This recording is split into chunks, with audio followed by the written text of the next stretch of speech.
First ரொம்ப முக்கியமான reason என்ன அப்படின்றத பார்த்தீங்கன்னா, வெயில்ல போய் நிக்கிறதுன்றது ரொம்ப கம்மியாயிடுச்சு அப்படின்னு சொல்லிட்டு உங்க எல்லாருக்குமே தெரியும். இத தாண்டி சில பேர் வந்து சன்ஸ்கிரீன்ஸ் போட்டுக்கிறாங்க. அதான் தெரியும்ல, மூஞ்ச ஃபுல்லா அப்பிப்பாங்கல்ல சன்ஸ்கிரீன். ஏன்னா வெயில்னால கருத்துறக்கூடாது அப்படின்றதுக்கு. இது ஒரு இம்பார்ட்டன்ட். 3வது வந்து பார்த்தீங்கன்னா வந்துட்டு, இந்த க்ளோத்ஸ்ல வந்து பார்த்தீங்கன்னா, நெறைய லேடீஸ், கேர்ள்ஸ் எல்லாம் பார்த்தீங்கன்னா, அப்படியே இவ்வளோ தூரத்துக்கு கவரிங், கையில கூட கிளவுஸ், மூஞ்சி ஃபுல்லா கவரிங், அதுக்கு மேல ஹெல்மெட்ன்னு சொல்லிட்டு ஸ்கின்னே தெரியக்கூடாதுன்ற லெவலுக்கு மூடிக்கிறாங்க.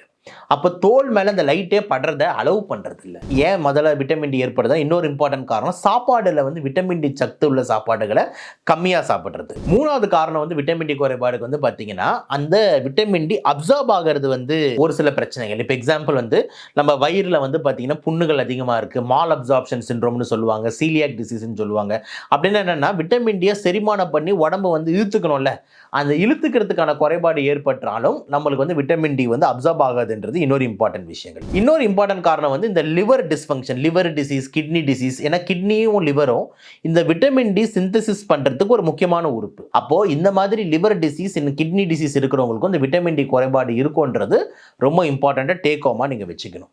லாஸ்ட் பட் நாட் லீஸ்ட், ஒரு சில மாத்திரைகள், சில பேர் வந்து பாத்தீங்கன்னா வந்து இந்த காக்கா வலிப்புக்கு மாத்திரைகள் எடுத்துக்கிட்டு இருப்பாங்க, ஸ்டீராய்டு மாத்திரைகள் எடுத்துக்கிட்டு இருப்பாங்க, டிபி மாத்திரை எடுத்துட்டு இருப்பாங்க. ஸோ இந்த ஸ்டீராய்டு மாத்திரை, டிபி மாத்திரை இதெல்லாம் கூட வந்து இந்த விட்டமின் டி குறைபாடை வந்துட்டு ஏற்படுத்துது. ஸோ இதெல்லாம் மாதிரி விஷயங்களும் இம்பார்ட்டன்ட்.